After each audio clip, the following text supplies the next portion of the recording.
deve testemunhar na igreja o homem de Deus qual ele é, presente do Senhor na nossa casa. E hoje ele vai repartir com a igreja um pouquinho do que Deus tem falado no coração dele. E quero profetizar que você é boca de Deus nesse lugar, como você tem sido boca de Deus na nossa casa. Amém. Senhor meu Deus, eu quero te agradecer pelo privilégio, Pai, de estar aqui, ó Deus, com os nossos irmãos, na família da fé, repartindo, ó Deus, quem somos, ó Pai, e o que temos recebido do Senhor. Senhor, eu quero te pedir, ó Deus, que abençoe ricamente cada um que está aqui.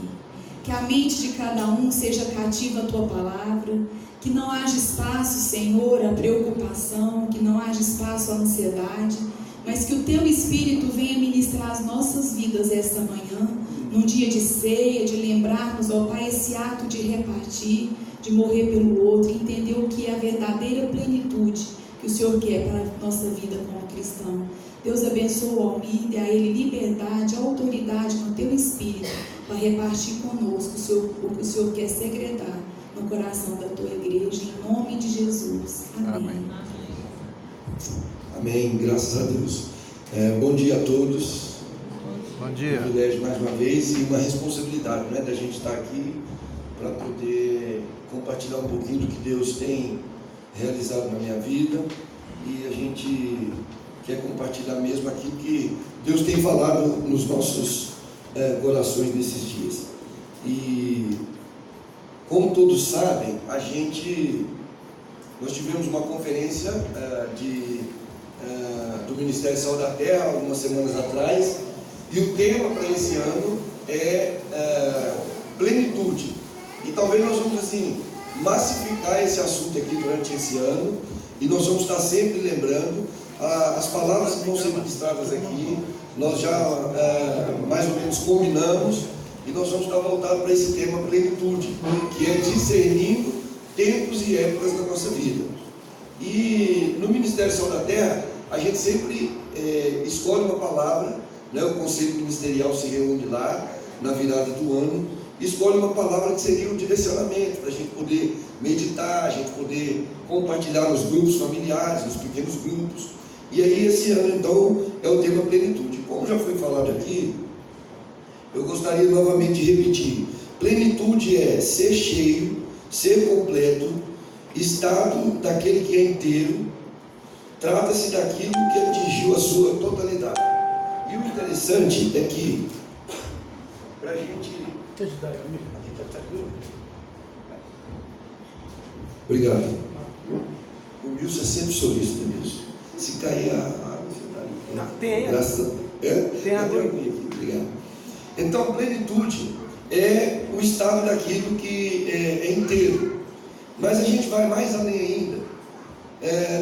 Não adianta sermos plenos no sentido de estarmos completos, cheios, se a gente não transbordar, ou seja, aquilo que a gente recebe de Deus, os ensinamentos, o compartilhar com os irmãos, a comunhão, e a gente vai se enchendo, vai buscando cada dia mais o caminhar uns com os outros, mas não vamos atingir a plenitude em Deus se a gente não transbordar. O que significa isso? Se eu não sentar com meus irmãos e compartilhar, se eu não for bênção na vida do outro, se eu não puder abençoar, não é? Então, plenitude em Deus é além de nós sermos cheios, completos, igual está dizendo aqui, sermos totais naquilo que a gente faz. A gente tem também que transbordar em Deus as virtudes de Deus, aquilo que Ele comunica no nosso coração, amém? Tem um versículo, você não precisa abrir, ele está lá em Hebreus 12:1, e diz assim: olha, portanto nós, eu e você, que estamos rodeados de uma tão grande nuvem de testemunhas. As pessoas ficam o tempo todo olhando para a gente. Tudo que a gente faz, nós somos avaliados, nós somos medidos, se nós estamos indo bem, se nós estamos indo mal. E nós somos cercados por essa tão grande nuvem de testemunhas. E o apóstolo Paulo, escrevendo aos Hebreus, ele diz assim: deixemos todo o embaraço e o pecado de tão de perto que nos rodeia, e corramos com paciência. Parece um antagonismo, correr com paciência. Mas a Bíblia diz isso, nos orienta a corrermos, a irmos em direção às pessoas, mas com paciência, com tranquilidade, com equilíbrio. E aí diz que o seguinte: e corramos essa carreira que que nos está proposta, olhando firmemente para Jesus, que é o autor e o consumador da nossa fé. E nessa manhã eu queria conversar um pouquinho. Nós não vamos demorar muito por conta da ceia que nós vamos partilhar uns com os outros, mas eu queria meditar a respeito de um personagem na palavra de Deus que ele foi muito relevante. E é interessante, né? A gente olha para a Bíblia, olha para os personagens, olha para aqueles homens e mulheres que marcaram a época, que foram, eles foram assim, relevantes na sua época. E aí a gente olha para a palavra de Deus e a gente vê o testemunho desses homens até hoje. Aí vai a pergunta para cada um de nós: será que nós estamos sendo relevantes também? Será que a minha presença aqui nessa terra, como a Samira sempre fala às vezes, que a nossa vida é um pontinho, na data que a gente nasce até a data que a gente morre. E eu aprendi mais uma com o meu amigo, irmão Gilmar, está sentado lá atrás. Eu falei: Gilmar, esse negócio é tremendo. Gilmar é médico, a gente estava conversando um dia, ele falou assim: Almir, a nossa vida é tão intensa, tão difícil, que é uma guerra. Antes mesmo da gente vir à luz, a gente já começa morrendo. Ele foi me explicar que o espermatozoide, quando acessa o óvulo, aquele que ganha e entra no óvulo, já perdeu o rabo. Então já começa a morrer antes de vir à luz. Olha que coisa interessante. Então, quando a gente olha para a palavra de Deus, em nenhum momento está garantido aqui que vai ser céu de brigadeiro. É luta, desculpa a palavra, é pauleira, mas nós temos uma convicção em Deus. Com todas as lutas, dificuldades, nós temos uma promessa que tão de perto nos rodeia: Ele nunca nos deixará. Amém. A sua presença nunca se irá de nós. Nós temos que ter essa convicção. E é interessante. E aí, eu quero meditar com vocês a respeito de um homem que marcou a sua época. Eu quero que você abra, por favor, lá no livro de Neemias. Neemias, no capítulo 1. Eu vou ler os primeiros 6 versículos e depois a gente vai conversando alguma coisa sobre a história, o testemunho de Neemias. Neemias 1, de 1 a 6.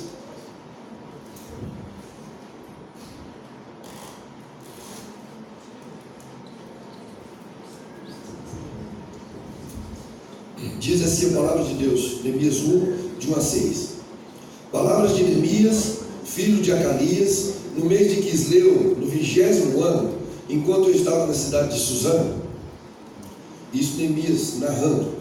E aí Hanani, um dos meus irmãos, veio de Judá com alguns outros homens, e eu lhes perguntei acerca dos judeus que restaram, os sobreviventes do cativeiro, e também sobre Jerusalém. E eles me responderam: olha, aqueles que sobreviveram ao cativeiro e estão lá na província passam por grande sofrimento, humilhação. O muro foi derrubado e as portas foram destruídas pelo fogo. Quando ouvi aquelas coisas, sentei-me e chorei. Passei dias lamentando, jejuando e orando ao Deus dos céus. Então eu disse: Senhor Deus dos céus, Deus grande e temível, fiel é aliança e misericordioso com os que amam e obedecem aos seus mandamentos, que os teus ouvidos estejam atentos e os teus olhos estejam abertos para ouvir a oração que o teu servo está fazendo dia e noite diante de ti, em favor dos teus servos, o povo de Israel. Só para a gente começar aqui conversar um pouquinho sobre esse contexto, o panorama da história de Neemias, eu gostaria que você fechasse seus olhos para que mais uma vez a gente pudesse estar colocando na nossa mente, no nosso coração, diante de Deus. Deus, muito obrigado. Mais uma vez essa oportunidade, esse privilégio, também uma grande responsabilidade de estarmos aqui, Deus, com meus irmãos, com meus amigos. E a gente quer conversar, ó Deus, quer falar a respeito das coisas que são do alto, daquilo que vai permanecer, daquilo que vai ficar para a eternidade.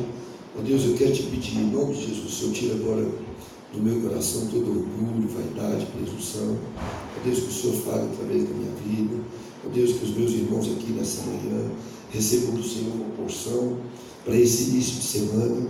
Meu Pai, eu não sei como que cada um entrou aqui, como que cada um chegou nesse lugar, qual que é as questões, as dificuldades, dificuldades, ó Deus, as barreiras que cada um tem trazido no seu coração e na sua mente. Mas uma coisa nós temos a convicção de que o Senhor está sempre conosco, meu Pai. Em nome de Jesus, fala nos nossos corações nessa manhã. Amém. Então, essa palavra, esse livro de Neemias, ele é muito rico, mas nós vamos falar aqui alguns poucos versículos no início do livro, porque é um livro muito grande, é uma história muito complexa, e alguns historiadores falam que Neemias, o livro de Neemias na palavra de Deus, é um manual para empresários, para administradores, para aquelas pessoas que exercem liderança na vida das pessoas, talvez no trabalho, na escola, na igreja. E Neemias é esse manual que a gente pode extrair muitas coisas. Mas eu quero ficar mesmo nesse primeiro capítulo e nos primeiros versículos. E a história de Neemias, para quem não sabe, Neemias ele era um homem normal, comum, como cada um de nós. E aí quando eles foram expulsos de Jerusalém, foram para o exílio na Babilônia, Neemias já havia um propósito de Deus na vida dele, ele conseguiu ser escolhido para ser o copeiro do rei. E copeiro, naquela época, tanto quanto hoje, é uma das funções mais importantes do palácio. Copeiro é uma das funções de maior responsabilidade. O rei não dava essa função para qualquer pessoa, só dava essa função do copeiro para aquele que realmente tinha toda a confiança do rei. Por quê? O que Neemias fazia como copeiro? Todos os alimentos, principalmente os vinhos que o rei bebia, tinha que passar pelo crivo de Neemias. E o rei ficava diante dele, e ele ali não podia se afastar para lugar nenhum. Ele tomava o vinho primeiro e falou: rei, pode tomar. Ou seja, naquela época, talvez como hoje, muitas pessoas queriam matar o rei. E aí aquilo ali era um filtro para que o rei pudesse comer as comidas e tinha absoluta certeza que aquilo não estava envenenado. Então Neemias ele tinha uma posição muito forte dentro do palácio. E aí, como nós estamos falando também de plenitude, eu tenho a convicção, quando eu olho para essa história, quando eu leio esses capítulos do livro de Neemias, Neemias era um homem pleno naquilo que fazia. Porque você imagina, para ele ter essa função, para ele desenvolver, para ele ser o cara de confiança do rei, ele tinha que fazer tudo de todo o coração. E aí a Bíblia diz que ele estava lá numa boa, tecnicamente seus problemas já estavam resolvidos, porque Neemias estava com uma posição muito boa. Ele estava possivelmente com um salário acima da média, porque ele era um cara que ficava próximo do rei, e também ele não precisava se preocupar com moradia, com comida, com uma série de coisas. Eu creio que ele ganhava o salário dele livre. Isso é um sonho de consumo de muita gente, de cada um de nós. E aí Neemias tinha essa posição. Mas o que acontece é que quando nós somos de Deus e nós temos essa plenitude de Deus, as coisas chegam em nós e elas têm que parar em nós. O que eu quero dizer com isso? Neemias estava lá, possivelmente numa excelente situação, e aí chega o irmão dele visitando com mais alguns amigos. E a Bíblia diz que Neemias conversando, e aí, quanto tempo você está aqui? Nós nunca mais nos vimos, tem muito tempo. E começou a conversar, e diz aqui que o Hanani, irmão dele, quando Neemias perguntou como é que estava o meu povo lá, e aí mais na frente fala que lá em Jerusalém, aonde que Neemias era de Jerusalém, estava exilado na Babilônia, e já estava trabalhando com o rei, lá em Jerusalém, o sepulcro dos pais de Neemias, foi lá que os pais dele foram enterrados. Então tinha aquela gratidão, assim, aquela consternação. E Neemias falou: Hanani, como é que está lá a terra que meus pais foram sepultados? Como é que estão os meus amigos? E às vezes a gente encontra assim alguns amigos da caminhada, aí vai bater papo, vai conversar, e depois eu vou abrir um parênteses sobre isso. E aí a Bíblia diz que o Hanani falou: Neemias, está muito ruim. Os nossos amigos, nossos parentes estão sendo humilhados, estão na miséria, passando fome. Foram lá, além daqueles que eles levaram para o exílio, eles destruíram todos os muros de Jerusalém e meteram fogo nos portões. E aí a Bíblia diz que Neemias, quando ele ouviu isso, aonde que eu falo para vocês que os problemas podem chegar em nós, podem passar ou podem parar em nós. Neemias poderia pensar: olha, Hanani, volta para lá e com certeza Deus vai levantar alguma pessoa para poder resolver o problema deles. Deus vai ter muita gente lá, apesar de que todos estão sendo humilhados, mas alguém vai ser levantado para tentar ajudar esse povo. Não, quando Neemias recebeu essa notícia, a Bíblia diz que ele fez 3 coisas.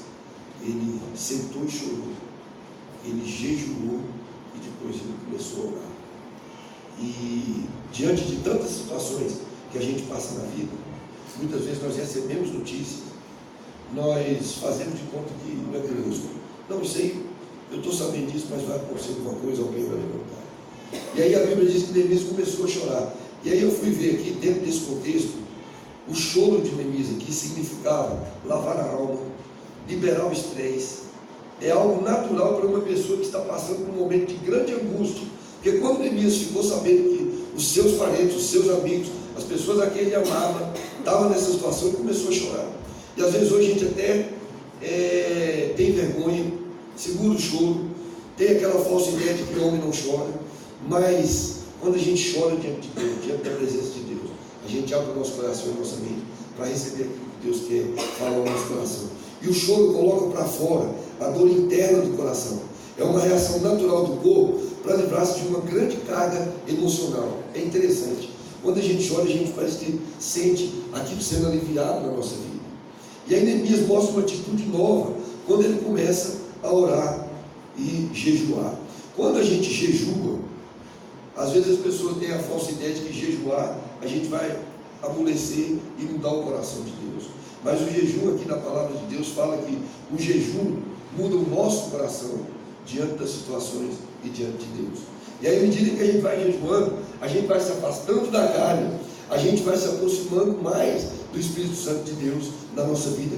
E aí a gente vai tendo sensibilidade para absorver essas notícias ruins, esses desconfortos, essas situações que muito rapidamente querem nos jogar para baixo. E aí, quando Neemias começa a orar, é interessante, né? Porque a oração, ela não deve ser a última coisa para a gente fazer, como se fosse a última solução, mas ela tem que ser a primeira atitude da nossa vida. Quantas situações da nossa vida chegam até nós e a gente quer entrar no desespero, quer se confundir, quer fazer algo que a gente não pensou, e aí a gente tem que orar a Deus. Com certeza Deus vai falar no nosso coração. E aí, quando acontecem essas situações de calamidades, a gente recebe notícias de um ente querido, de um diagnóstico de uma doença grave, e é interessante que a gente mesmo começa a fazer algumas perguntas para mim. Onde que eu errei? O que que eu fiz? E mais do que isso, além da gente perguntar, a gente querer o diabo jogar essas dúvidas na nossa cabeça, as pessoas que nos rodeiam também falam, puxa vida, fulano está passando por esse problema, deve ter feito alguma coisa de errado. Está desviado. Desviou, pisou na bola, fez alguma coisa escondida aí que ninguém viu. E na verdade não é assim que acontece. Porque esses homens que a gente fala na palavra de Deus, Neemias, aí eu coloquei Davi, pode colocar Moisés, Abraão. Davi, quando recebeu de Deus a notícia que ia ser rei, ele não ficou lá com a barriga para cima, falou, agora eu vou ser rei, está tudo resolvido. Não, as dificuldades vieram mais ainda.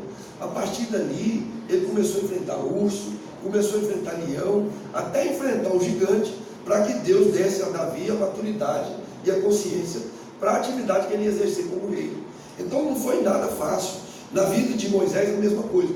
Deus falou para ele, Moisés, você vai sair daqui, vai conduzir esse povo até, vai tirar o povo do Egito. E tem um momento na palavra de Deus que fala que Moisés ficou tão nervoso, chateado, pegou as tábuas que Deus tinha revelado para ele, o que era. Era talvez ele pegou o laptop dele, ou o iPad, e jogou no chão, quebrou as tábuas. E aí, Deus não amoleceu, falou, Moisés, o que você está aí reclamando? Levanta e diga ao povo que marcha. Então Deus não prometeu moleza para cada um de nós. E às vezes hoje, vem a circunstância na nossa vida, a gente fica pelo canto, a gente fica desanimado, e as dificuldades serviram para fortalecer, para amadurecer e eternizar a vida desses homens e mulheres. E vai uma pergunta para nós nessa manhã: o que eu estou fazendo? O que você está fazendo para que a nossa vida seja eternizada na vida do nosso irmão, na vida da esposa, na vida do marido, dos filhos, né? Hoje as pessoas estão desistindo com muita facilidade. Ontem nós tivemos um presente de Deus, fomos convidados por um casal de amigos nossos de mais de 30 anos. A gente foi fazer as contas lá e não conseguimos saber exatamente quanto tempo é a nossa amizade.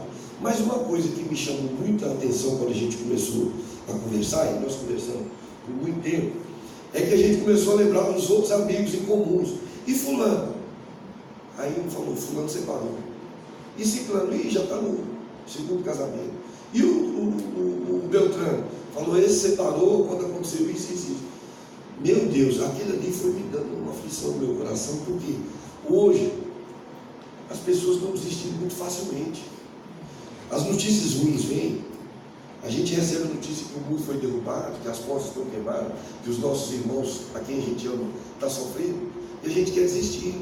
Nós estamos fazendo isso dentro da nossa casa. Quantas vezes o marido chega para a esposa falando, não aguento mais, vocês vão me matar. Eu quero dizer, meu irmão, se você está com esse sentimento que sua família vai te matar, antes deles te matarem, dê a vida por eles. Ninguém matou Jesus, Jesus deu a sua vida pelas pessoas. Então, qual de nós vai ser um Neemias dentro da nossa casa? Vai levantar e bater no peito e falar assim, ó, a situação aqui é comigo, a responsabilidade é minha, mas a gente quer jogar os entulhos dos muros que foram derrubados para a responsabilidade do outro.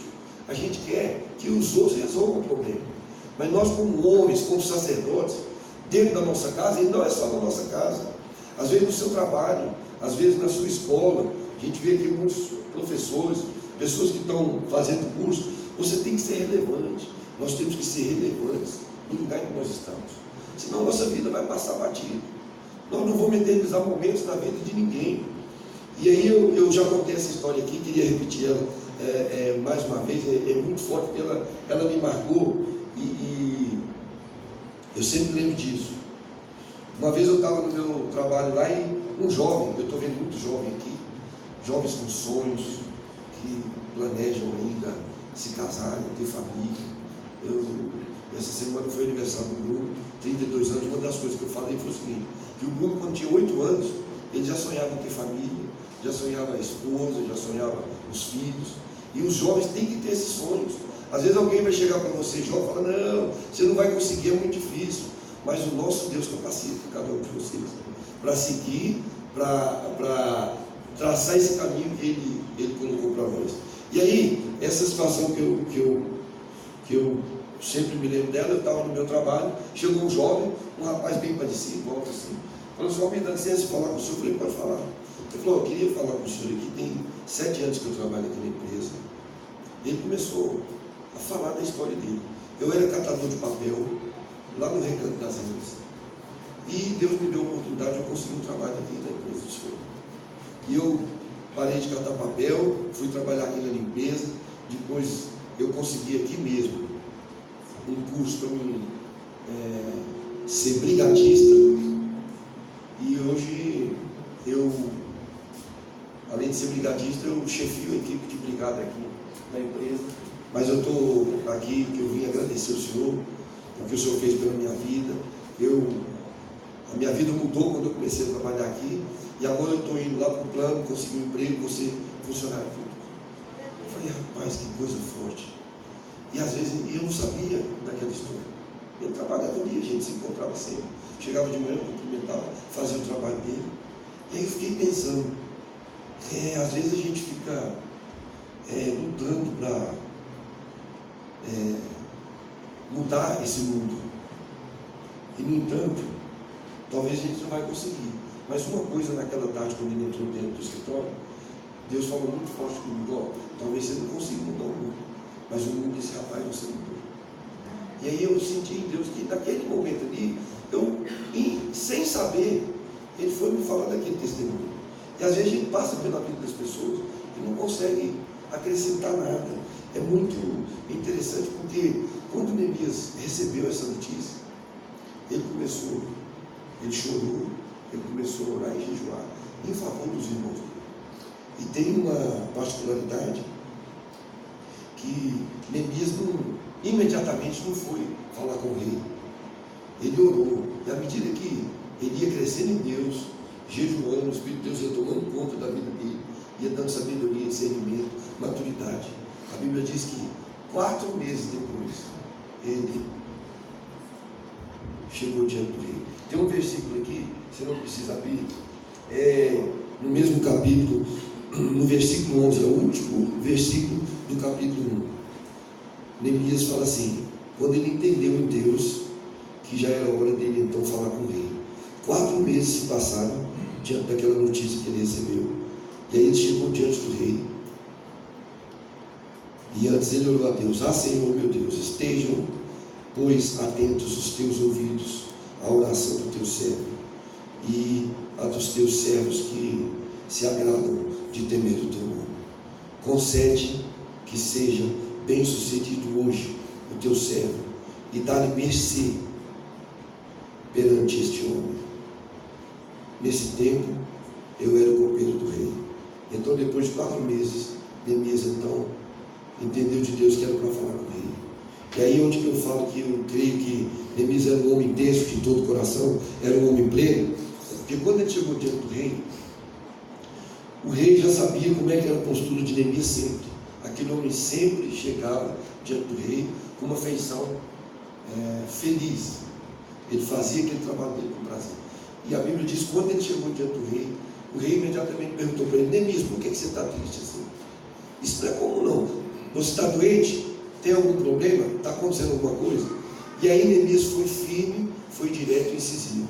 E nós temos que aprender essa característica que tinha na vida de Neemias para os dias de hoje, para a nossa vida. Às vezes a gente fica muito dando volta, a gente não é claro com as pessoas, a gente fica enrolando, a gente não é claro com Deus. A gente tem que buscar de Deus esse discernimento para não sermos prolixos, nós temos que ser direto. Deus está perguntando para nós o que é que a gente precisa, e a gente fica enrolando. E aquele rei perguntou para Neemias: o que é que está acontecendo? Ele falou: meu rei, o povo da minha terra está sofrendo, os muros foram derrubados, as portas foram queimadas, eles estão passando fome, e lá é a terra que eu amo, porque eu sou de lá, e os meus pais foram enterrados lá. Sim, mas o que você precisa então? Ele falou: eu preciso que o Senhor me dê as liberações, as cartas, os documentos, para que eu saia daqui e vá até lá, para que eu seja relevante na vida daquele povo. E Deus está falando no meu coração.